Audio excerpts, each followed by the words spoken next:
sekalian, pada kesempatan ini yang akan membawakan tausiah singkat adalah Bapak Al-Mukarram Haji Sayyidul Arif Sadana. Kepada Ustaz, silakan ya. Assalamualaikum warahmatullahi wabarakatuh.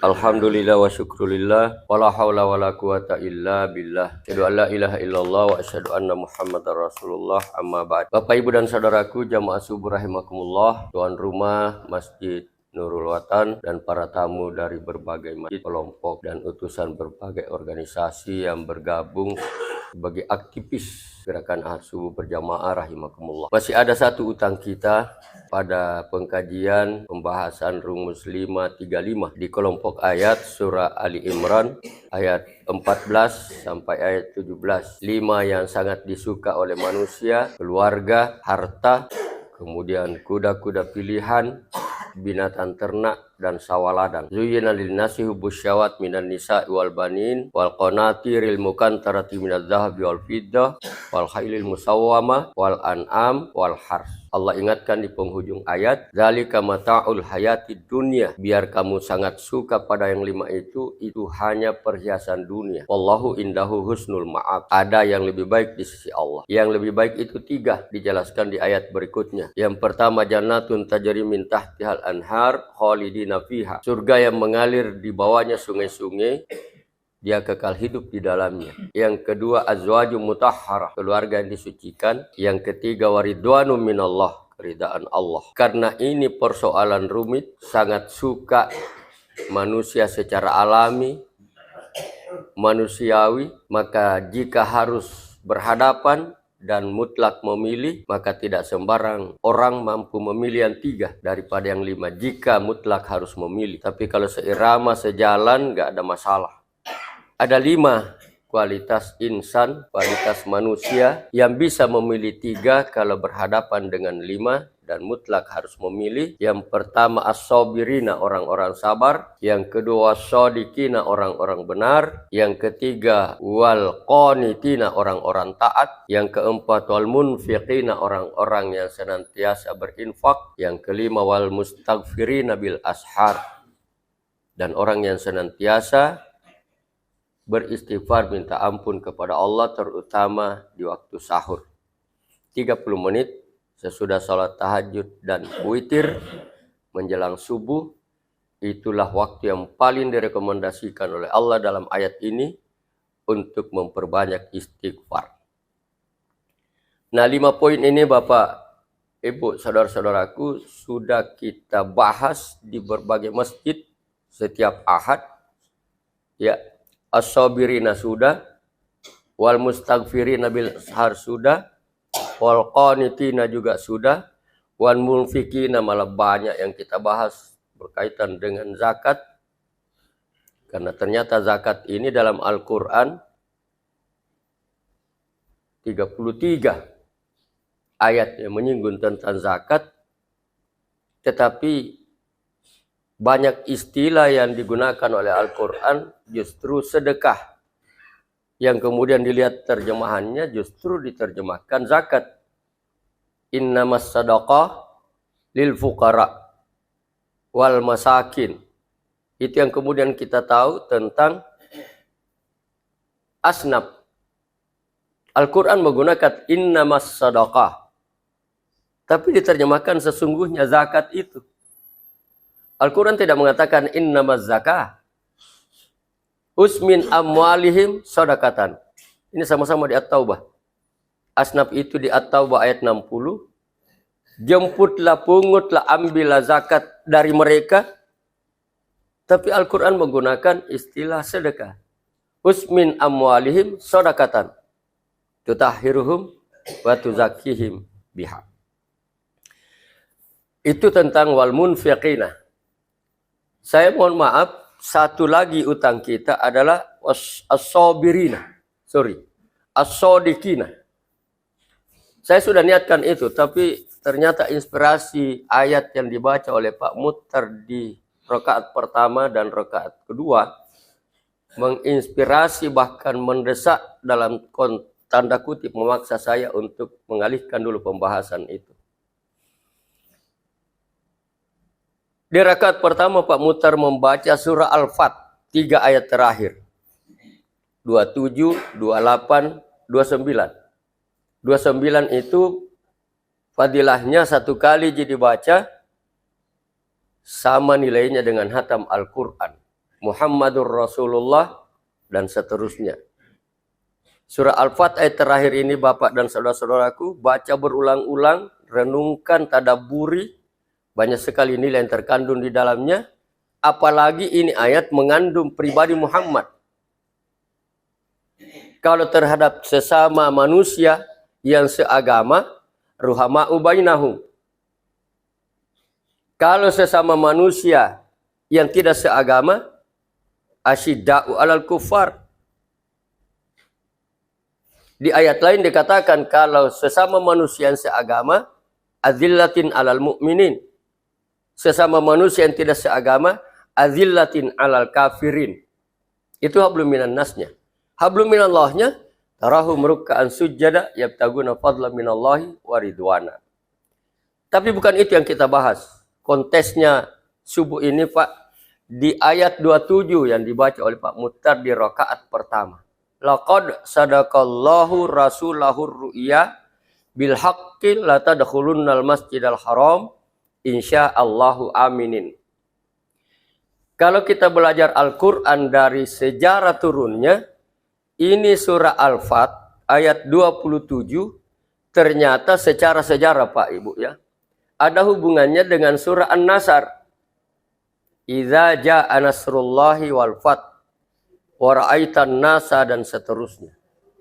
Ada hubungannya dengan ayat terakhir turun. Al-yauma akmaltu lakum dinakum wa atmamtu alaikum ni'mati wa raditu lakumul Islam madina. Tapi secara substansi ada hubungannya dengan laqad ja'akum rasulun min anfusikum azizun alaihi ma anittum harisun alaikum bil mu'minina raufur rahim. Itu secara substansi. Tapi secara sejarah itu tadi Al-Fat ayat 27 ada hubungannya dengan An-Nasr, ada hubungannya dengan Al-Yauma akmaltu lakum dinakum dan seterusnya. Bagaimana urutan sejarahnya Pak Ibu? Ini ayat yang dibaca oleh Pak Mutar di ayat 27 surah Al-Fat nomor urut 48 turun di Madinah. Waktunya malam hari. Besok paginya Nabi tersenyum-senyum simpul. Sahabat penasaran karena tidak seperti itu biasanya. Biasanya Nabi cerita dulu baru tertawa tersenyum. Ini enggak. Sahabat penasaran lalu kemudian ada yang tidak bisa tahan diri bertanya. Ada apa ya Rasulullah? Kenapa pagi seperti ini senyum-senyum? Apa yang terjadi? Nabi dengan sangat gembira menyampaikan, tadi malam saya mendapat wahyu. Itu yang disebut Pak. Ini wahyu ini memberikan 2 kegembiraan kepada Nabi. Laqad sadaqallahu rasulahur ru'ya bil haqqi la tadkhulunnal masjidal haram. Bahwa Nabi dan sahabatnya yang mau akan kembali ke Masjidil Haram. Tanah tumpah darahnya, kampung kelahirannya, Buta Pasolongan Cirak. Jadi ternyata itu pulang kampung adalah naluri Pak. 10 tahun Nabi di Madinah, begitu dapat informasi ini gembira, sampai tersenyum pagi. Kegembiraan yang kedua karena Allah menjamin insyaallahu aminin. Dalam perjalanan kamu tidak akan diganggu. Kamu akan aman. Sahabat paham. Dan kemudian Nabi menyampaikan kepada sahabatnya, kaum muhajirin yang berangkat ke Madinah 10 tahun yang lalu, siapa mau pulang, ayo berkemas, ayo bersiap. Maka terkumpullah banyak sekali rombongan Pak Ibu. Kalau 10 tahun kan sudah berapa generasi itu? Ada yang beranak, ada yang bercucu barangkali. Pulang. Singkat cerita, menjelang masuk ke Makkah, Pak, Ibu,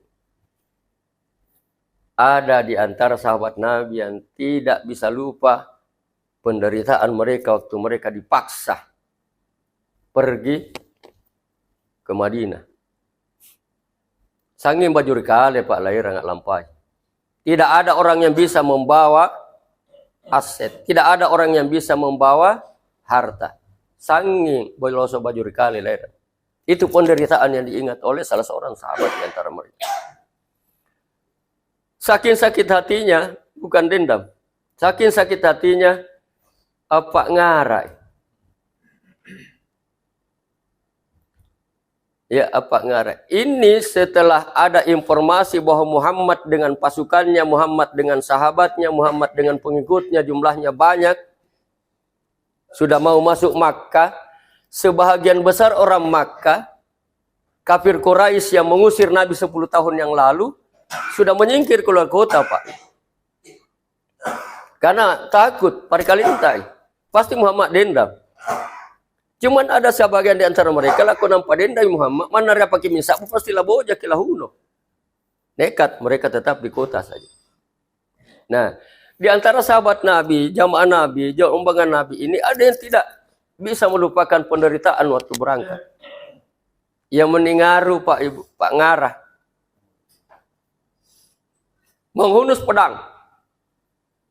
Hadzal yauma al-yaumul malhamah. Hari ini hari pasti dagingan, lahma. Hari pasti cincangan. So dia terus belajar nengehan suluko. So dia terus belajar. Pak Jamal misalnya ngaruh.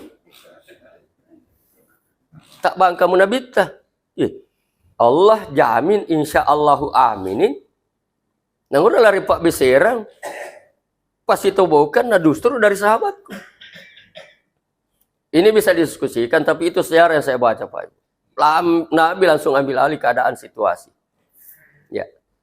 Langsung melompat ke kudanya atau ke ontanya, kemudian berteriak sekencang-kencangnya. Oi orang-orang Makkah yang ada di kota ini, saya tahu ada di antara kalian yang nekat atau tidak bisa berbuat apa-apa, tetap di sini. Saya juga tahu dari Delik Sandi, dari intel saya, bahwa sebagian besar sudah kosong kota ini. Karena takut saya dendam. Kusampaikan pada kalian, hari ini tidak ada dendam. Semua kesalahan saya maafkan. Dan saya mintakan ampun kepada Allah. Aku mupatama eriati, pauna orangku sumpah de ini. Nu rak lapau nu naba nu baji kamase mingkatuk kalelu. Ya mau dia bilang hadal yaum al yaumul marhamah. Hari ini hari kasih sayang mingkatuk kalelu gelengis FOR. Hadal yaum al yaumul malhamah. Bayangkan marhamah dengan malhamah. Hanya satu beda huruf. Satu huruf bedanya artinya malah bertolak belakang. Tukali hadzal yaum al yaumul marhamanu aralapa kana bita. Tapi karena tukali lu ri nya jari li. Hadzal yaum al yaumul malhamah. Hari pasti dagingan dari lahma. Hari ini tidak ada dendam, semua kesalahan saya maafkan. Saya mintakan ampun kepada Allah. Nah, Pak Ibu, orang-orang Makkah yang tidak keluar dari kota akhirnya kemudian tersadar luar biasa pribadi Muhammad saat dia mampu membalas malah memaafkan kita. Dan bahkan memintakan ampun kepada kita, kepada Allah. Mereka ini menjadi relawan Pak Ibu. Bukan tim sukses. Kalau tim sukses biasanya ada proposalnya. Ini relawan.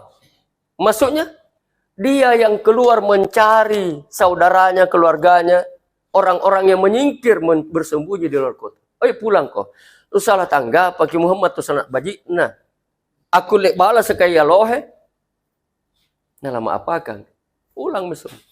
Waktu pulang itu tanpa dikomando lagi. Apalagi diperangi. Enggak diajak lagi. Semuanya berduyun-duyun masuk Islam Pak. Karena jiwa pemaaf Muhammad. Jadi kalau ada orang yang mengatakan bahwa Islam dikembangkan dengan perang dan pedang. Bohong. Itu langkah terakhir. Tapi berkembangnya Islam di seluruh penjuru dunia. Karena pribadi Muhammad yang peduli dan pemaaf. Ini menjadi asbabun nuzul turunnya An-Nasr. Idza jaa nasrullahi wal fathu wa ra'aitan nasa yadkhuluna fi dinillahi afwaja Fasabbih bihamdi rabbika wastaghfirhu innahu kana tawwaba. Idza jaa nasrullah. Apabila telah datang pertolongan Allah. Idza jaa nasrullah wal fath, dan kemenangan telah kamu raih. Kamu tidak perlu berperang, kamu tidak perlu keluarkan tenaga. Ya, kemenangan sudah kamu raih. Dan kamu saksikan orang-orang yang membenci kamu, mengusir kamu, mengancam kamu akan membunuh 10 tahun yang lalu sampai kamu terpaksa menyingkir ke Madinah, berduyun-duyun masuk Islam. Wa ra'aitan nasa yadkhuluna fi dinillahi afwaja. Bukan pribadi-pribadi, Pak, bergelombang, berombongan.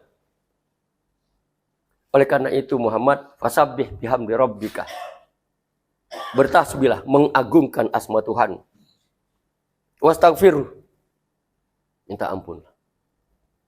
Innahu kana tawwaba. Sesungguhnya Allah Maha penerima taubat. Bapak, Ibu, dan saudaraku, kalau kita bicara fikih, ini mi dalil, ini mi dasar, ia menjadi acuan bacaan doa ketika kita ruku dan sujud. Secara umum ruku dan sujud kita, Subhana rabbiyal azim 3 kali waktu ruku. Subhana rabbiyal a'la 3 kali waktu sujud. Tapi si riwayat yang saya baca, Pak Ibu, sejak turun ayat ini, Nabi merubah bacaan ruku dan sujudnya menjadi Subhanakallahumma rabbana wa bihamdikallahumma gfirli innaka antat tawwabur rahim. Tapi Tarji mengambil kesimpulan 2 poin, Ji. Subhanakallahumma rabbana wa bihamdikallahumma gfirli waktu ruku. Subhanakallahumma rabbana wa bihamdikallahumma gfirli waktu sujud. Sama. Tarji mengambil kesimpulan 2, Ji. Tanpa bermaksud menyalahkan, ia menyambung jadi 3. Innahu kana tawwaba dalam ayat, innaka antat tawwabur rahim dalam doa. Apa alasannya Tarji mengambil kesimpulan 2, Ji? Karena yang menjadi fi'il amar hanya 2. Fasabbih bihamdi rabbika wastaghfirhu. Fasabbih bihamdi rabbika subhanakallahumma rabbana. Itu perintah karena fi'il amar. Wa bihamdikallahumma gfirli, itu juga penjabaran aplikasi karena perintah. Wastaghfirhu. Innahu kana tawwaba, bukan lagi perintah, tinggal berita. Innahu kana tawwaba. Sesungguhnya Allah Maha mencintai orang-orang yang bertobat. Itu kalimat berita. Ini sejarah dan keputusan Tarji dengan alasan argumentasinya. Sekali lagi Tarji itu mengambil kesimpulan dari berbagai macam referensi, dalil-dalil, tapi bukan bermaksud untuk menyalahkan versi lain. Maafkan saya, itu selalu saya ulang-ulang. Tarji adalah keputusan terakhir tentang hukum yang dikaji oleh Muhammadiyah setelah mempelajari seluruh dalil dan kemudian mengambil kesimpulan. Sehingga ketika kita bertanya bagaimana tarjinya, bagaimana Muhammadiyahnya, ini sekali lagi tanpa bermaksud menyalahkan ibadah versi lain. Saya pakai 3, Pak Ibu. Subhanakallahumma rabbana wa bihamdikallahumma gfirli innaka antat tawwabur rahim. Bapak, Ibu, dan saudara, berduyun-duyunlah orang masuk Islam. Berapa hari kemudian Nabi menyampaikan, Al-yawma akmaltu lakum dinakum wa atmamtu alaikum ni'mati wa raditu lakumul Islam madina. Itu tidak serta-merta, Pak Ibu. Tidak serta-merta.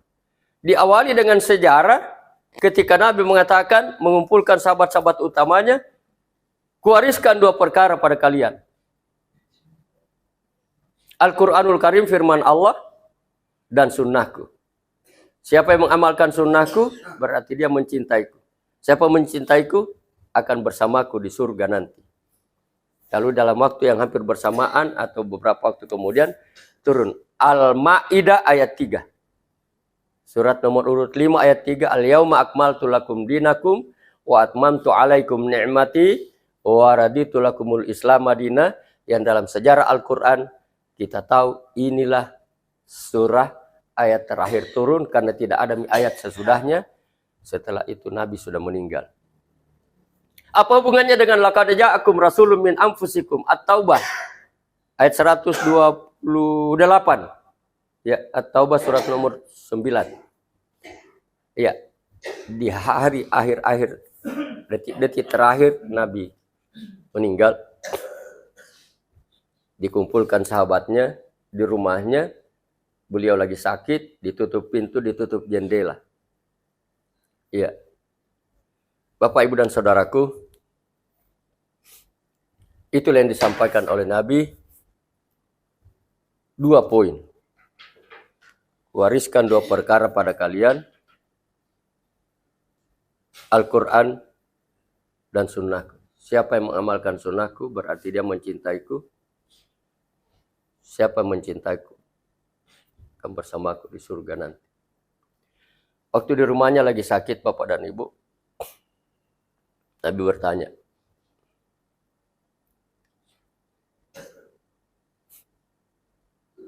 siapa yang pernah kusakiti? Siapa yang pernah aku minta berhutang? Semuanya itu. Dalam dialog itu Nabi diam, tidak ada tanya jawab, mereka terharu. Karena tanda perpisahan sudah sangat dekat dari isyarat informasi yang disampaikan oleh Nabi. Tiba-tiba ada salam dari luar. Assalamualaikum. Jendela tertutup, pintu tertutup. Fatimah putrinya intip keluar. Sementara Fatimah ngintip, Nabi bertanya, siapa itu Nanda? Fatimah mengatakan, laki-laki ayah, tapi tidak ku kenali. Bergetar Nabi mengatakan, ketahuilah Nandaku. Dialah yang kita di dunia ini. Dia masuk. Suruh dia masuk. Ternyata malaikat maut, Pak Ibu. Yang menyamar sebagai seorang laki-laki. Suruh dia masuk. Saya ulang ini Pak Ibu, bagi yang sudah mendengar, karena pernah saya sampaikan. Ada 2 versi. Versi pertama, malaikat maut datang sendiri. Sehingga belum sempat duduk, Nabi bertanya, mana temanmu Jibril? Kenapa kamu tidak bawa? Pergi kok, panggil, datang bersama. Versi kedua sama-sama dia datang dua-duanya. Waktu sudah duduk dekat Nabi, Nabi yang bertanya pada Jibril, apa hakku Jibril di hari akhirat nanti? Woi Jibril bersemangat. Muhammad, ini sekarang ini malaikat berlapis-lapis berjejer di pintu surga. Menunggu kedatangan arwahmu. Ini penyambutan luar biasa. Tapi Nabi enggak senyum. Nabi enggak mengatakan, oh syukur, enggak. Nabi enggak terima kasih atas informasi yang menggembirakan ini. Saking penasarannya Jibril bertanya, Muhammad, kamu enggak gembira mendengar informasi ini? Luar biasa penyambutan. Malaikat berjejer berlapis-lapis di pintu surga yang kamu akan lewati arwahmu. Kamu enggak senyum, kamu enggak terima kasih, kamu enggak bersyukur. Muhammad tidak menjawab pertanyaan Jibril. Malah balik bertanya, bagaimana nasib umatku? Itu apa yang ditanya? Bukan hartanya yang diingat, bukan keluarganya diingat, umat. Kita nggak pernah ketemu. 14 abad yang lalu, Nabi sudah perhatikan keselamatan kita. Bagaimana nasib umatku, Jibril? Ternyata kekhawatiran ini yang membuat rasa gembiranya tertutup oleh awan sendu. Sehingga mukanya enggak berseri. Pahamlah Jibril. Lalu kemudian mengatakan, jangan khawatir Muhammad. Saya pernah mendengarkan Allah berfirman, kuharamkan surga bagi siapa saja, kecuali umat Muhammad sudah ada di dalam. Barulah Nabi tersenyum. Kalau begitu malaikat maut laksanakan tugasmu. Ditariklah arwah Nabi dari telapak kaki, naik ke betis, naik ke paha, naik ke perut, naik ke dada. Naik ke kerongkongan. Di sini tasaknya Nabi tapak. Jibril dahsyat sekali. Sekarat ini. Sempat-sempatnya masih berdoa Pak Ibu. Ya Allah, jika ada siksa sekarat, jangan timpakan pada umatku, timpakan seluruhnya kepadaku. Bayangkan, ini yang diabadikan, sifat ini, sikap ini yang diabadikan oleh Allah di dalam surah At-Taubah 1 ayat sebelum ayat terakhir. Laqad ja'akum rasulun min anfusikum azizun 'alaihi ma anittum harisun 'alaikum bil mu'minina raufur rahim. Itu yang diabadikan, Pak. Ini yang saya katakan ada hubungannya secara substansi, tidak ada hubungannya secara sejarah. Nabi tambah lemah. Ali melihat ada isyarat bahwa Nabi ingin menyampaikan sesuatu. Khawatir suaranya nggak nyampe, Nabi mendekati Nabi, menempelkan kupingnya di dekat muka Nabi. Disitulah keluar 4. Dan itulah ungkapan terakhir Nabi. Ummati An-Nisa As-Salah. Umatnya Pak Dita lagi diulang. Ummati As-Salah An-Nisa Ittaqun Nisa. Ada 4 pesan yang per akhir ini kurang populer. Tapi saya baca sejarahnya ternyata 4 bukan hanya 3. Ummati As-Salah An-Nisa. Dan yang keempat, orang-orang lemah di sekitarmu bantu. Setelah itu arwah Nabi kembali. Allah Subhanahu. Inna lillahi wa inna ilaihi raji'un. Itu Bapak Ibu. Pencerahan sejarah mudah-mudahan menginspirasi kita. Betapa luar biasa pedulinya Nabi, betapa luar biasa pemaafnya Nabi. Terungkap dalam sejarah yang ada hubungannya dengan ayat-ayat yang saya kemukakan. Sadaqallahul adzim. Lanjutkan Pak Rahman tugas tak. Mana Pak Rauf? Mana Pak Uding? Adakah jamaah yang disiapkan? Tidak ada? Ya, panitia mewakili kalau tidak ada. Jadi bagus.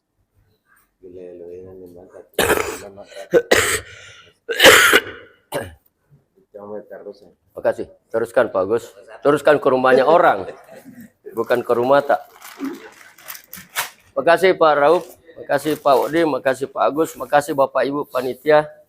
Demikian kajian kita, pengajian kita. Masih ada atung itu as-sabru. Ya, as-sodik. Nanti kita bahas pada ahad yang akan datang. Kapan, di mana Pak Rahman? Belum ada? Nanti baru hasil survei baru diimporkan.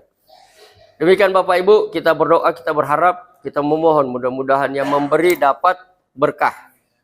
Yang diberi dapat manfaat, yang menjadi saksi dapat inspirasi, dorongan semangat untuk bergabung, yang memediasi dapat pahala atas sedekah spontan ini. Mari kita akhiri dan tutup dengan bersama-sama baca lafaz Alhamdulillahirabbil alamin. Assalamualaikum warahmatullahi wabarakatuh.